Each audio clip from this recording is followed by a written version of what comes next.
At ko'y tagumpay natin lahat. Tagumpay natin lahat.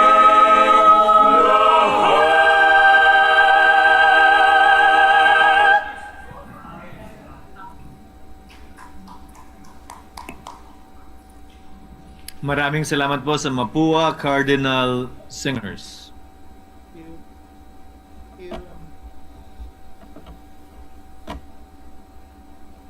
Secretary, please call the roll. Roll call of members. The Honorable Senator Aquino, Senator Cayetano Alan, Senator Cayetano Pia, Senator De La Rosa, Senator Ejercito, Senator Estrada, Senator Gatchalian, Senator Go, Senator Ontiveros, Senator Lacson, Senator Lapid, Senator Legarda, Senator Marcoleta, Senator Marcos, Senator Padilla, Senator Pangilinan, Senator Soto, Senator Tulfo Erwin, Senator Tulfo Rafi, Senator Villanueva, Senator Villar Camille, Senator Villar Mark, Senator Zubiri, the Senate President. With 22 senators present, Chair declares the presence of a quorum. Majority Floor Leader. Thank you, Mr. President. Mr. President, at this juncture and before we proceed, may I be allowed to just acknowledge some guests from the gallery? Guests of Senator Legarda from the Office of UN Resident Coordinator in the Philippines, Mr. Arnold Peral and Mr. Mattia Kovac. Guests of this representation and Senator Alan Cayetano, representatives from the Tarlac Agricultural University led by President Silverio Ramon Salunson.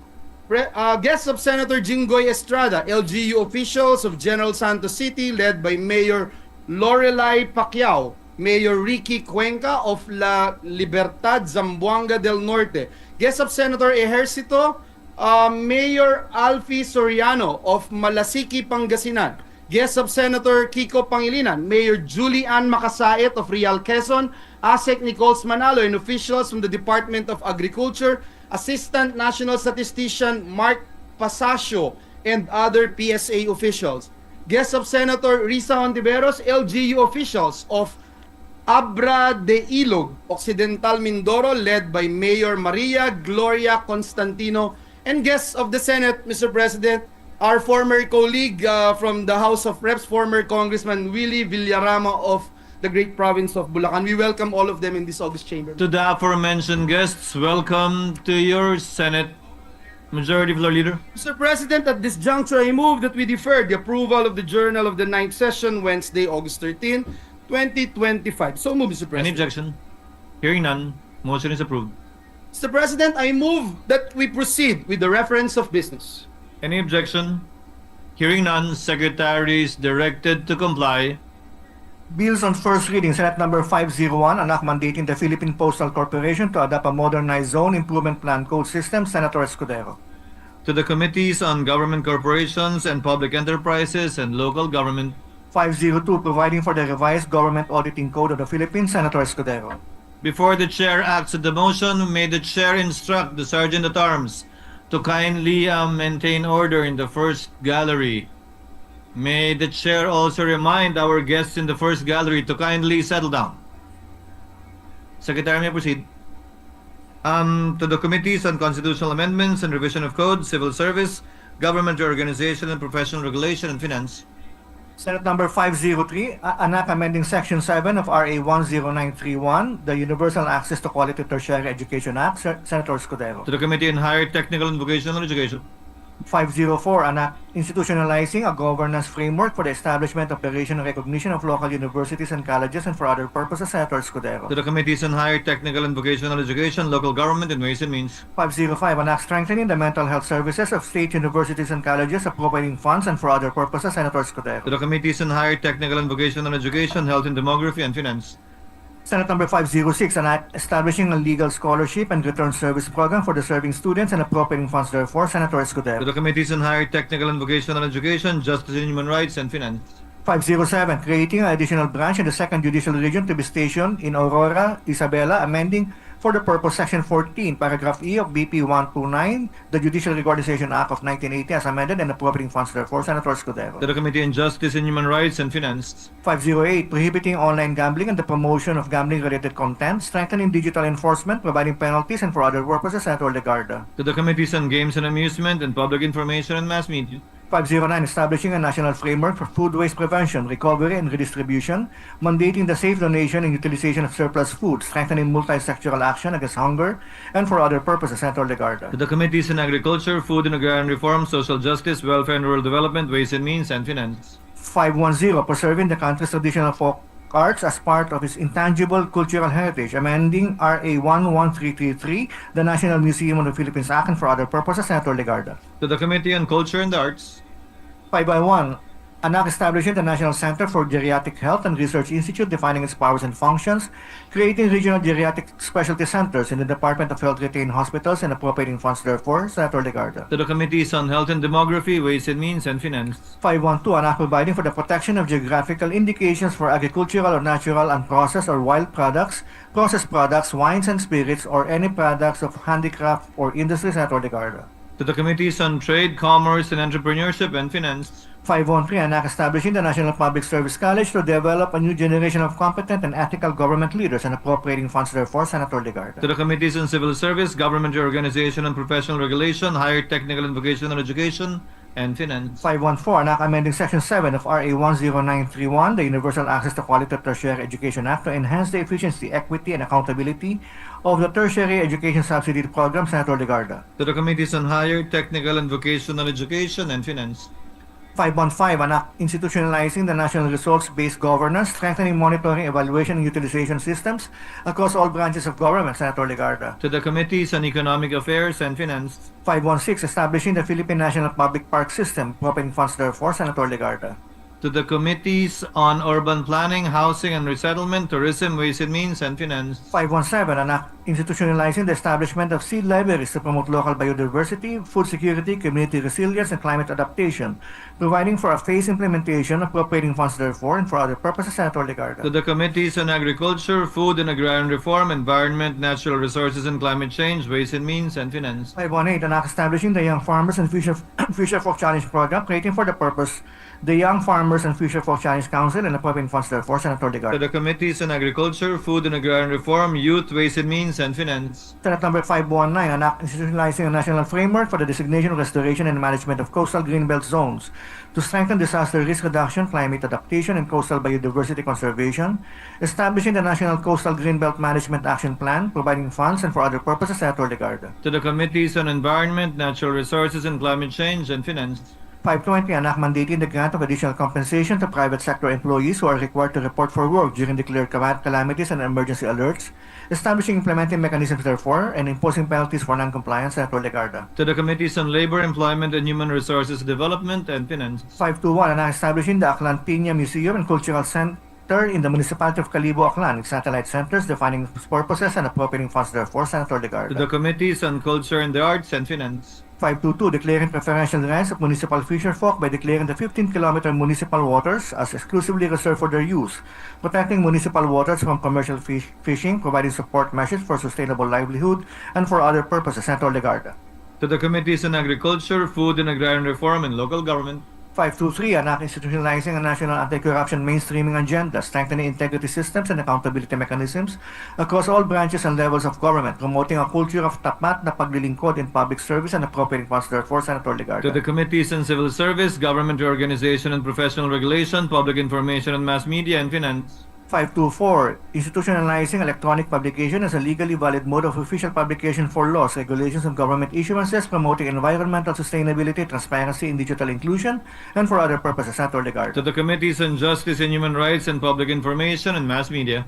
525, institutionalizing cleanliness, accessibility, and the regular maintenance of public spaces and facilities in major cities, establishing a cleanliness audit system, appropriating funds, and for other purposes, Senator To Legarda. the Committees on Local Government, Public Works, and Finance. 526, institutionalizing sustainable and low-impact loading standards for government websites and online services, promoting environmentally responsible digital infrastructure, and for other purposes, Senator Legarda. To the Committee on Sustainable Development Goals in Innovation and Futures Thinking. 527, promoting the use of electric and Vehicles in government fleets, establishing a national transition framework, appropriating funds therefore and for other purposes, Senator Legarda. To the Committees on Energy and Finance. 528, establishing urban walkability and safe pathways, standards nationwide, mandating pedestrian and bicycle infrastructure in all new bridge and toll road projects, providing for a phased implementation of the Safe Pathways Network, creating the National Transport Awards and for other purposes, Senator Legarda. To the Committees on Sustainable Development Goals and Innovation, Futures Thinking, Public Works, Ways and Means, and Finance. 529, an act extended the duration of the Second Congressional Commission on Education, amending for the purpose RA 11899, the Second Congressional Commission on Education Act, Senator Legarda. To the Committees on Basic Education and Higher Technical Vocational Education. 530, allowing the Department of Education the flexibility to determine the pedagogical approaches to be implemented in the basic education curriculum, amending Section 5 of RA 10533, the Enhanced Basic Education Act of 2013, Senator Legarda. To the Committee on Basic Education. 531, an act amending Section 5, Paragraph 3 of RA 9225, the Citizenship Retention and Reacquisition Act of 2003, Senator Legarda. To the Committee on Justice and Human Rights. 532, creating the National Transitional Justice and Reconciliation Commission for the Bangsamoro, establishing a Transitional Justice and Reconciliation Program for the Bangsamoro, appropriating funds therefore, Senator Legarda. To the Committees on Local Government, National Defense and Security, Peace, Unification and Reconciliation, and Finance. 533, an act exempting qualified indigents from the payment of professional examination fees and for other purposes, Senator To the Legarda. Committees on Civil Service, Bilang- Government Reorganization and Professional Regulation, Social Justice, Welfare and Rural Development, and Finance. 534, an act amending certain provisions of RA 11900, the Vaporized Nicotine and Non-Nicotine Products Regulation Act, Senator Villanueva. To the Committees on Health and Demography and Trade, Commerce, and Entrepreneurship. 535, granting post-maternity flexible work arrangement and expanding career leave, amending for the purpose RA 11210, the 105-day expanded maternity leave law, appropriating funds therefore and for other purposes, Senator Villanueva. To the Committee on Women, Children, Family Relations, and Gender Equality. 536, allowing the adoption of alternative work arrangements, amending for the purpose PD 442, the Labor Code of the Philippines, as amended, Senator To Villanueva. the Committee on Labor, Employment, and Human Resource Development. 537, an act institutionalizing the participation of civil society organizations in the preparation and authorization process of the annual national budget, providing effective mechanisms therefore and for other purposes, Senator Villanueva. To the Committees on Finance and Electoral Reforms and People's Participation. 538, an act institutionalizing and enhancing the Skills Certificate Equivalency Program, the Civil Service Commission, and the Technical Education and Skills Authority, and for other purposes, Senator Villanueva. To the Committees on Civil Service, Government Reorganization and Professional Regulations, Labor, Employment, and Human Resources Development, and Finance. 539, an act defining and penalizing marital infidelity, amending for the purpose Act Number 3815, the Revised Penal Code, Senator To Villanueva. the Committees on Justice and Human Rights and Women, Children, Family Relations, and Gender Equality. 540, an act prohibiting discrimination on the basis of age, sex, civil status, color, economic status, ethnicity, medical condition, physical disability, political opinion or affiliation, race or religious belief, providing penalties therefore and for other purposes, Senator Villanueva. To the Committees on Social Justice. A national values, etiquette, and moral uprightness program and instituting a values-oriented governance, creating for the purpose the Commission on Filipino Values and for other purposes, Senator Villanueva. To the Committee. Commission on Filipino Values and for other purposes, Senator Villanueva. To the Committee on Culture and the Arts. 542, an act granting hazard pay to workers in critical industries during a state of calamity or emergency or public health emergency, Senator Villanueva. To the Committee on Labor, Employment, and Human Resources Development. 543, an act creating hazard pay to cover the employees of the government and appropriating funds therefore, Senator Villanueva. To the Committees on Civil Service, Government Reorganization and Professional Regulation, and Finance. 544, mandating the establishment of nursing homes for the abandoned, neglected, and attached or homeless senior citizens, amending RA 7432, an act to maximize the contribution of senior citizens to nation building, grant benefits, and special privileges, and for other purposes as amended and for other purposes, Senator Villanueva. To the Committees on Social Justice, Welfare and Rural Development, Local Government, Ways and Means, and Finance. 545, prohibiting the indiscriminate use of beacons, sirens, and other emergency vehicle lights and audio accessories for moving motor vehicles except as prescribed by law, providing penalties and for other purposes, Senator Villanueva. To the Committees on Public Services and Finance. 546, an act institutionalizing a national telemedicine system in the Philippines, appropriating funds therefore and for other purposes, Senator Villanueva. To the Committees on Health and Demography and Finance. 547, an act further amending RA 7836, the Philippine Teachers Professionalization Act of 1994, as amended by RA 9293, Senator Villanueva. To the Committee on Civil Service, Government Reorganization, and Professional Regulation. 548, an act mandating food manufacturers to display color-coded nutritional information on food packaging and for other purposes, Senator To Villanueva. the Committees on Health and Demography and Trade, Commerce, and Entrepreneurship. 549, an act providing a fuel subsidy for municipal fisheries, appropriating funds therefore and for other purposes, Senator To Villanueva. the Committees on Agriculture, Food and Agrarian Reform and Finance. 550, an act providing for a Magna Carta for workers in the informal economy and for other purposes, Senator Villanueva. To the Committees on Labor, Employment and Human Resources Development and Social Justice, Welfare and Rural Development. Majority Floor Leader. Mr. President, with the permission of the body, Mr. President, I move to elect the following as members of the Commission on Appointments. On the part of the majority, Senators Alan Cayetano, De La Rosa, Ejercito Estrada, Bongo, Marcoleta, Marcos, Tulfo, Villanueva, and Villanueva. What is the pleasure of the distinguished Minority Floor Leader? May I know how many members of the majority that the majority leader is electing into the Commission on Appointments? The Majority Leader will please respond. Sir President, we are electing 10 members of the majority in the Commission on Appointments, Mr. President. May I know why the computation is the majority members of the dissolved majority are getting? Based on an 80-20 representation from the majority and the minority, 80% of 12 members would be equal to 9.6 members, which may be rounded out to 10 members. 20% of 12 members would equal to 2.4 members, which is rounded out to 2. If you look at the composition, Mr. President, right now of the Senate, we have 19 members in the majority. Over 24 is 0.79, Mr. President. 5 members of the minority, over 24 is 0.20. And if you multiply, Mr. President, 0.79 times 12 is 9.6. 0.20 times 12 is 2.4 members, Mr. President.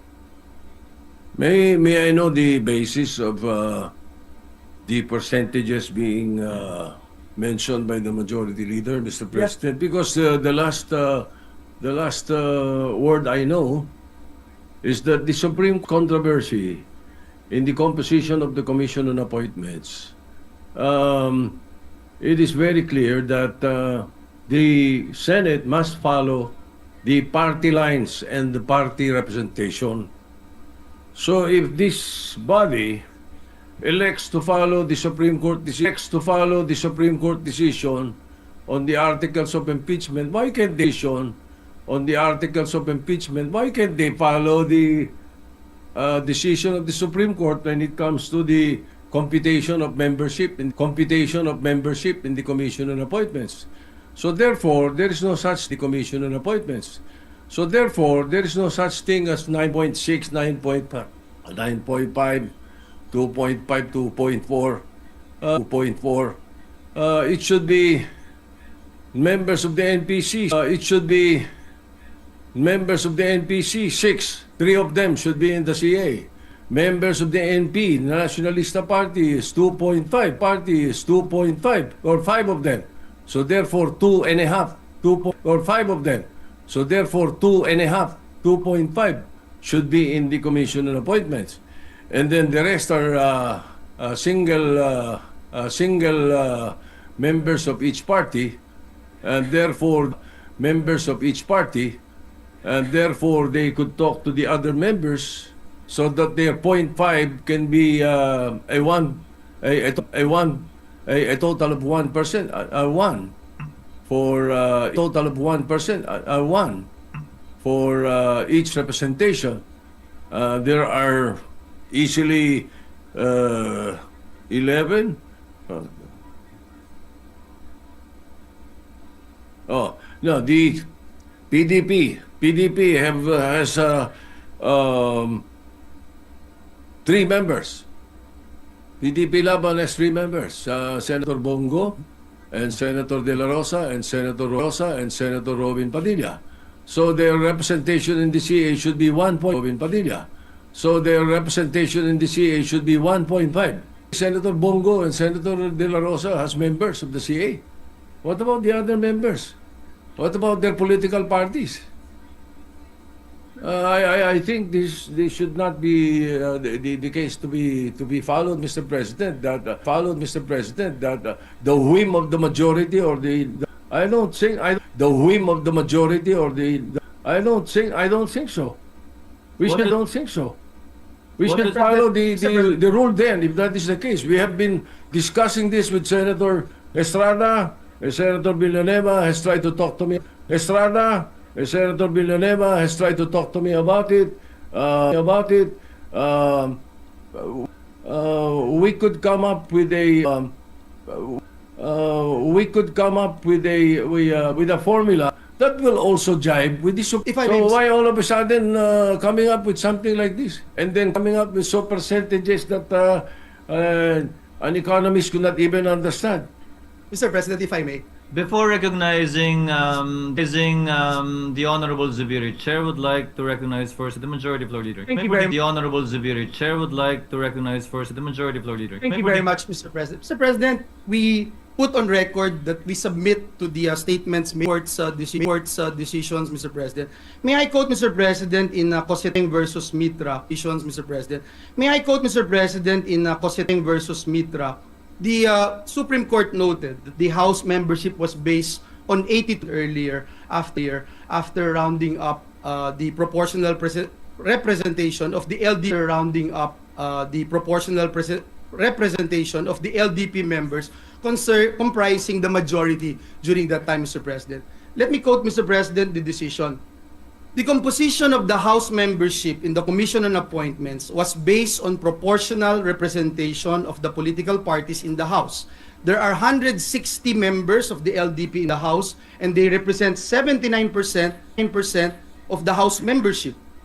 80%, 0.6 members, which may be rounded out to 10 from the LDP. Mr. President, noting, Mr. President, out to 10 from the LDP. Mr. President, noting, Mr. President, in the recent congresses, membership in the CA has not been based on representation of political parties, but rather on proportional representation. And in this case, Mr. President, we computed, Mr. President, the members of the majority, and the minority bloc in the Senate. Also, Mr. President, let me point out, and the minority bloc in the Senate.